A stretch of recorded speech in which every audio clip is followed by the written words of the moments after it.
Welcome. In this video, we'll be looking at arithmetic modeling. We'll be investigating 3 examples of questions.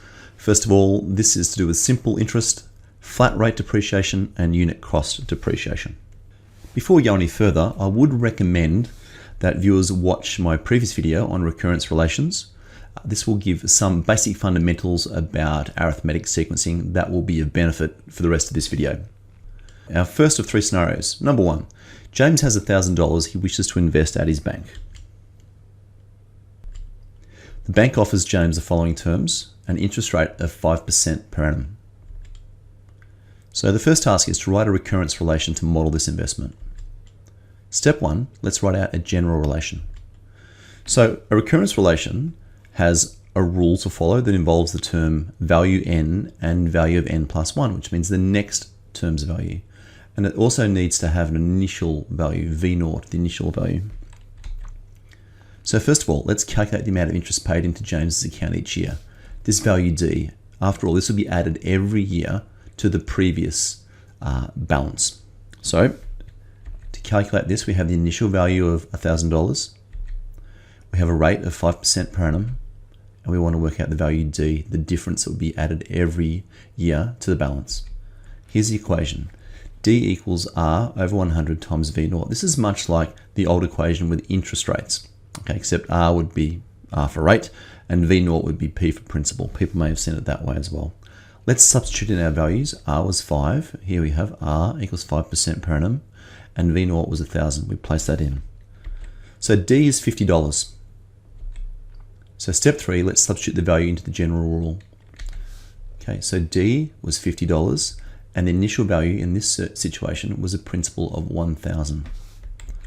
So the recurrence relation to model the investment is Vn plus 1 is equal to Vn plus 50 with an initial value V0 of 1,000. Okay, we have a rule involving a Vn and a Vn plus 1, the current term and the next term, and we also have an initial starting term, V0. Task number 2, what's the value of the investment after 4 years? Well, let's approach this as a recursion model first of all. So here's our recursion rule and our starting value, our relation in total. So the initial value was 1,000. V0 is 1,000. The value after 1 year will be the 1,000 plus the 50. So visually we've got 1,000 plus another 50 gives us a total of 1,050. The next year we take that value of 1,050 and we add another 50 to it. It becomes 1,100.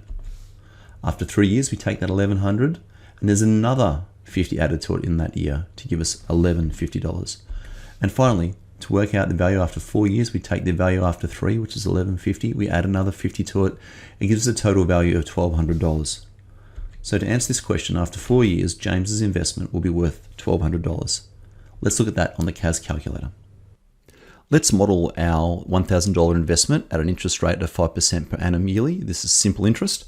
So if we start with $1,000, press enter, return, and then on top of that, to make it act as an actual arithmetic sequence, what we'll do is we'll add 50 and return enter many times.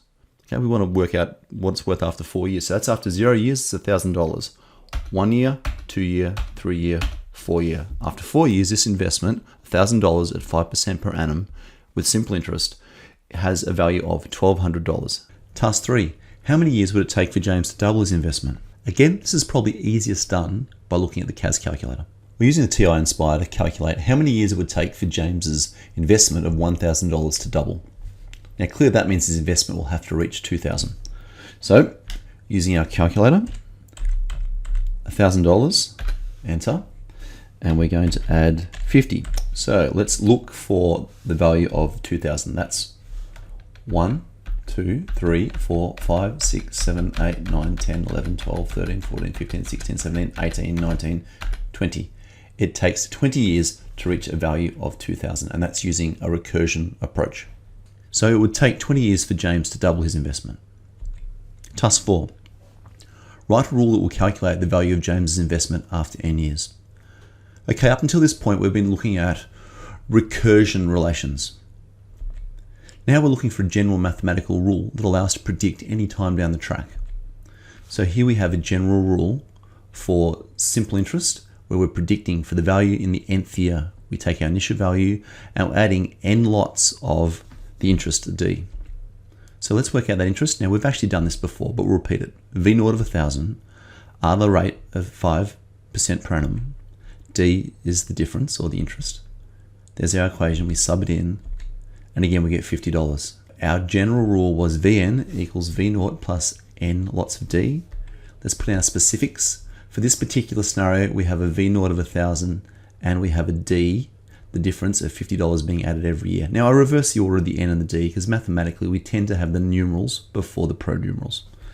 Okay, so there's our rule to predict the future value of James's investment given N years down the track.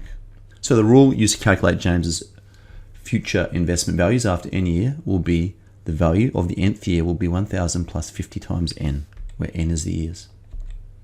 So let's try this. Use your rule to calculate the value of the investment after 15 years. So we want to find out the value after 15. The value at the start after 0 years was 1,000, and N, the number of years we're trying to calculate, is for 15 years. Here's our rule that we had just a minute ago. Let's substitute in where we had N, let's substitute in the 15. So I now have the value of after 15 years of this investment will be the starting value of the starting term of 1,000 plus 15 50s. When we do that, we come out with a value of 1,750. So after 15 years, James's investment will be worth $1,750. Task 6. At what year will James's investment reach $1,400? So our value at some N year, we don't know the number, will be 1,400. Our starting value, or our principal, is 1,000. Our number of turns, N, we don't know. We're trying to calculate what year will James's investment reach 1,400. Here's our rule. Let's sub in our values. So our future value, Vn, down the track after N years will be 1,400. We started with 1,000 plus 50 lots of N. We're trying to work out how many times we have to add 50 to get 1,000 up to 1,400. This is probably solved easiest using the calculator, the solve function. Using the CAS calculator, we wanted to find out after how many years will James's investment reach $1,400. So we have here our equation. 1,400 equals 1,000 plus 50 lots of N, where N is the number of years, and we want to solve that for N. So using our CAS calculator, we find that that gives us an answer of 8 years. Finally, I would like to look at this in a graphical manner as well to investigate what this arithmetic modeling for a simple interest looks like in terms of graphs. So let's consider. Using the TI CAS calculator, I have here a list and spreadsheet displaying the years in the first column and the value of the simple interest in the second column. So you can see here at year 0, before we've added any interest, the value of this investment is $1,000, the principal if you like. Then after year 1, we've gained $50 of interest. Year 2, a further 50. Year 3, a further 50, and so forth. Okay, so there's our values. Particular interest, I want to see what the graph looks like. If I graph this relationship, so I've got the values of the simple interest against the years. Okay, so we're looking at arithmetic modeling. Arithmetic modeling is all about each subsequent term having the same difference from the previous. So from term 0, I've got a value of 1,000. Term 1, I've got a value of 1,050. I've gone up by 50. Term 2 is 1,100, another 50. 1,150, another 50. 1,200. So we're continually increasing. Every year we go up, we're gaining $50 of interest. So all the arithmetic modeling, simple interest, has a perfect straight line. Being a straight line, we can analyze this in terms of linear regression and use the formula y equals a plus bx. And there's no surprise, y is the value, and it's equal to 1,000 plus 50 times the year. This is exactly the same relationship that we derived earlier for our simple interest model. Scenario number 2, James buys a brand new sports car for $60,000. There he goes. James's car depreciates at a flat rate of 2% of its initial value each year. So this isn't increasing in value, this is decreasing. It's depreciating at 2%. So let's write a recurrence relation to model this flat rate depreciation. Set out the general relationship as we know. The only difference is to our interest one is instead of adding D, we're taking D away. There's a common value being removed or subtracted rather from the initial term every year. And of course, to be a recursion relation, we need to have a rule and we need to have the initial value. Let's first of all work out the amount that James's sports car depreciates each year. The initial value was $60,000. The rate was 2% per annum. We want to work out what this equates to, D equals question mark, the difference in each year. So D equals R over 100 times V naught. Let's sub our values in. The rate R was 2% and V naught, our initial value, was 60,000. Put that through, that gives me a depreciating amount of $1,200 every year. So we sub that in, there's our general rule. Our initial value is 60,000 and it's depreciating or going down by $1,200 every year. So there's our recurrence relation to model this flat rate depreciation. Task 2, what's the value of the sports car after 3 years? So here we have our recursion relation. We have the rule and the initial value. The initial value of the sports car is $60,000. The value of the sports car after 1 year is the initial 60, take away 1,200. That reduces it to 58,800. Then we take that value, V1, and we subtract from that the next year, $1,200, which reduces the value of the car after 2 years to $57,600. Then further we take that value, V2, and we take from that $1,200, which finally reduces the car to $56,400. So after 3 years, James's sports car will be worth $56,400. And we can check this with the TI calculator. Let's now use our recursion modeling for James's car, which has a principal of $6,000 and has a flat rate depreciation of $1,200 per year. So we start off with a principal value of $60,000, press enter, and from that we're going to take $1,200. So our principal value was $6,000 at the end of the first year. That drops, end of the second year, end of the third year. James's vehicle has a value of $56,400. Task 3. How many years would it take for the value of James's sports car to halve? Once again, this will be much easier to look at through the TI CAS calculator. We're using a recursion model to predict how long it would take for James's sports car using flat rate depreciation to halve its value. It starts with $60,000. We press enter. $1,200 each year. So we're now looking to go from 60 to 30,000. Let's count the years. 1, 2, 3, 4, 5, 6, 7, 8, 9, 10, 11, 12, 13, 14, 15, 16, 17, 18, 19, 20, 21, 22, 23, 24, 25. It would take 25 years to drop from $60,000 in value to a value of half that. Task 4, write a rule that would calculate the value of James's sports car after n years. So step 1, let's look at the general format of the rule. We no longer have the n's and the n plus 1s as our values. What we have now is a general rule that will allow us to work out a future value of an item from its initial value and the number of years it's depreciated by. So let's work out the amount that James's sports car depreciated by each year, D. Now we've done this earlier in a previous question. V0 was 60,000, R was 2% per annum, D the difference is question mark. Put it in the equation, and of course we found out the depreciation amount, the difference for every particular year will be $1,200. We sub that now into our general equation and we find the equation we have is the future value after n years of this sports car will be 60,000 minus 1,200 lots of n, where n is the number of years. There we go. So task 5, use that rule to calculate the value of the sports car after 10 years. So the value after 10, subscript 10 equals question mark. The initial value before we've had any depreciation was $60,000. N, the number of years, is 10. Our equation that we just derived is here. Let's sub in our values where n equals 10. We end up with 60,000, take away 10 lots of 1,200, which is the same as take away 12,000. That will leave us with a value at 10 years of $48,000. So the value of the sports car after 10 years is $48,000. Task 6. At what year will the value of James's sports car depreciate to $40,000? The value after n years in the future will be $40,000. The initial value is $60,000. And n is question mark. How many years will it take for it to depreciate from $60,000 to $40,000? Here's our rule we calculated earlier. The future value, Vn, will be $40,000. It initially was $60,000. And we're taking away $1,200 for n years. And we want to find out what n equals. We can, of course, use the solve function in the TI Inspire calculator. We have here our equation. We want to solve for when the future value is $40,000. Our initial value is $60,000 and we're taking away $1,200 for every year n, and we want to solve for n. So we do that, come out with a value of 50 on 3. That brings us to 16.667 years. Now it's worth noting that this is not the answer. It's not 16 years, we're into the 17th year. If we wanted to check out the value for 16 years, we'd put in 60,000, take away 1,200 times 16. Doing that, you can see that the value of the vehicle with its depreciation after 16 years would still be $40,800. This is not yet down to 40,000. So it's going to be into the 17th year that we actually have the depreciation to $40,000. Now finally, let's have a look at the graphical analysis of a flat rate depreciation.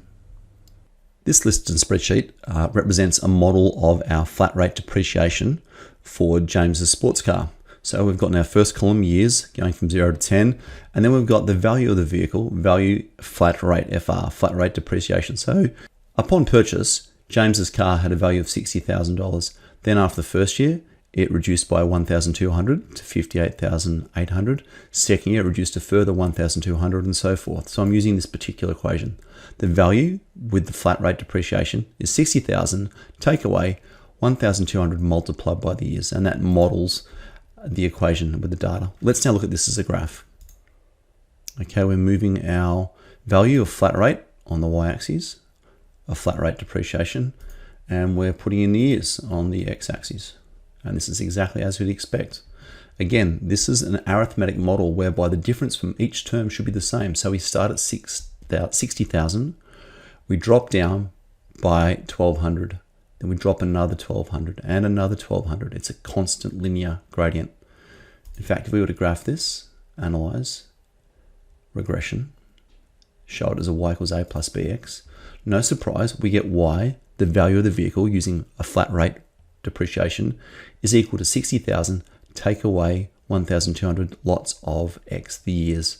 As we expect, it's linear, and each one of these terms differs by $1,200. It's $1,200 less, hence the negative gradient. Our third and final scenario, James buys the top of the range photocopier for his business valued at $20,000. We're now looking at depreciation again, but this time it's a unit cost depreciation. Unit cost depreciation is based upon the number of times an event happens. The photocopier depreciates at a unit cost depreciation rate of 5 cents per copy. So every copy, this photocopier will lose 5 cents of its value. So let's write a recurrence relation to model the unit cost depreciation. So step 1, write out the general relation. Looks very much the same as our flat rate depreciation. So our next term will be equal to our previous term, take away some difference, and V0 of course is our initial value. Let's identify this depreciation. Well, this one is simple. It's just $0.05 per copy. We'd rather the calculation determine the value of the photocopier in dollars, not in cents. Let's substitute the values in. So the value of the photocopier after the next copy will be the previous one minus $0.05 of a dollar, or 5 cents. And initially it starts at 20,000. So it's got the two components, the rule and the initial conditions. So here is the recurrence relation to model the unit cost depreciation of the photocopier. Task 2, what's the value of the photocopier after 4 copies? Now we're going to use this recursion relation. So first of all, it starts off at 20,000. After 1 copy, we subtract 5 cents. So it's $19,999.95. We take that value for the second, and then we take another 5 cents. So it's down to $19,999.90. After the third copy, we take this value and we deduct another 5 cents. So we're down to $19,999.85.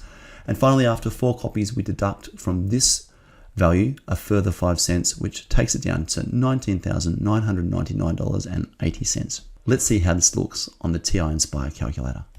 Let's look at our recursion sequence here for the unit cost depreciation modeling for our photocopier. We started off with a value of 20,000.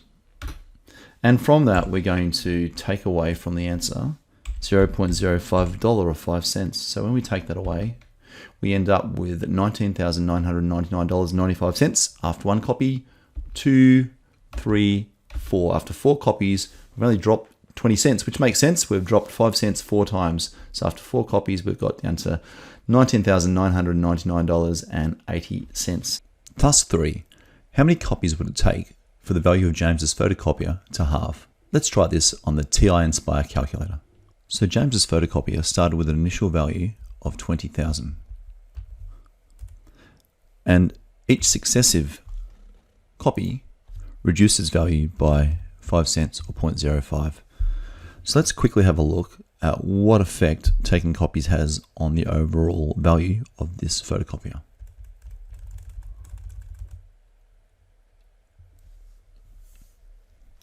As you can see, we can take literally hundreds of copies and it's barely having any impact because after all, it's only depreciating by 5 cents per copy.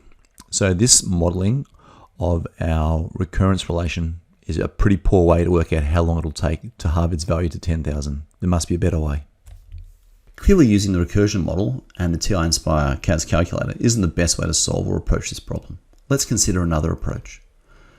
To halve in value, the photocopier must be worth only $10,000, which means it's depreciated by $10,000. We can work out the number of copies this would require if we look at the total depreciation, the $10,000, and then divide it by the unit cost of depreciation, the 5 cents per sheet.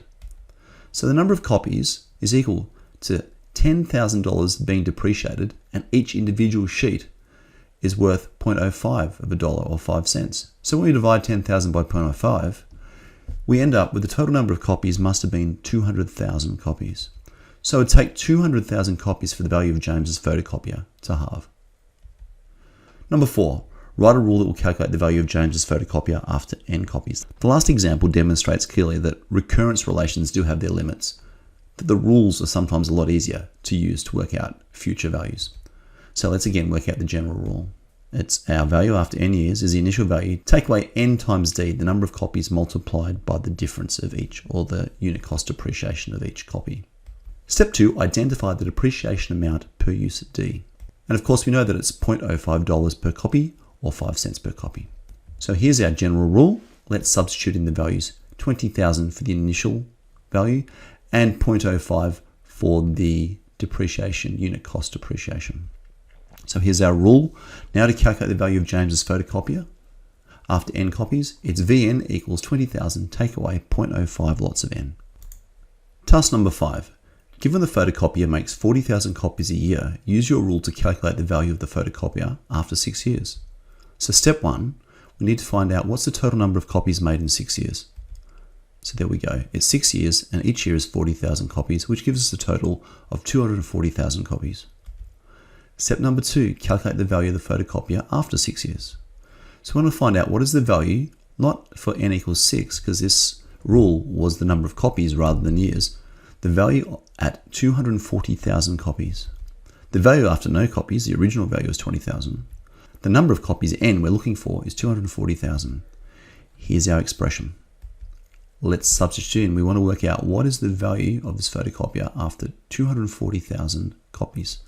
It starts at $20,000 and then we take away from that $0.05 by 240,000. And that gives me a value of $8,000. So the value of the photocopier after 6 years is $8,000. Task number 6. At what number of copies would the value of James's photocopier depreciate to $15,000? So our value after n copies will be 15,000. Our initial value with no copies was 20,000. And n, we want to work out how many copies will it require to reduce its value, or depreciate rather, from 20,000 to 15,000. Here's our rule. Let's sub our values in. Our future value after n copies will be 15,000. We started at 20,000 and we're subtracting from that 5 cents per copy, or 0.05 of a dollar per copy. We can use the solve function in our calculator to find the value for n. Now let's have a look at the TI Nspire CAS calculator. Using the TI Nspire, we now want to find our answer for the number of copies required for James's photocopier to drop from $20,000 in value to $15,000 when it's losing 5 cents per copy. So I've put this in as a solve function. It ends up that James will need to take 100,000 copies before his photocopier drops down to $15,000 worth in value. So we found that in order to reduce the value of the photocopier to 15,000, it would take 100,000 copies to depreciate it. Finally, let's have a look at this in a graphical sense. In this list in spreadsheets, we have a column for copies and a column for the value, and the value I have here is the value UCD, which is unit cost depreciation. Let's see how this graphs. So we're going to add a graph. On the right hand side, we've got our value for the unit cost depreciation. A lot of data. I took 1,000 points And we're going to put in not years, but copies. So this is a case that every copy is only dropping by 5 cents. This is over 1,000 copies and I've only really dropped, what's that, $50. It would have taken forever to continue this graph right down to a value of 0. But from this again, you can see there's a perfect linear relationship between the unit cost depreciation value and that of the copies. If I run analysis, regression, linear regression, A plus BX, again, it tells me that Y, the value of the photocopier using unit cost depreciation, is equal to $20,000 take away 0.05 times the number of copies. This is exactly what we expect, and further evidence again that unit cost depreciation is arithmetic modeling. It's a straight line with the same gradient, the same decrease in value for every unit cost. Thank you for watching this video right to the end. I hope you found it valuable in understanding arithmetic sequencing in terms of simple interest, flat rate depreciation, and unit cost depreciation. If you enjoyed and in fact found this video valuable, please remember to like, share, comment, and subscribe. And as always, thanks for watching.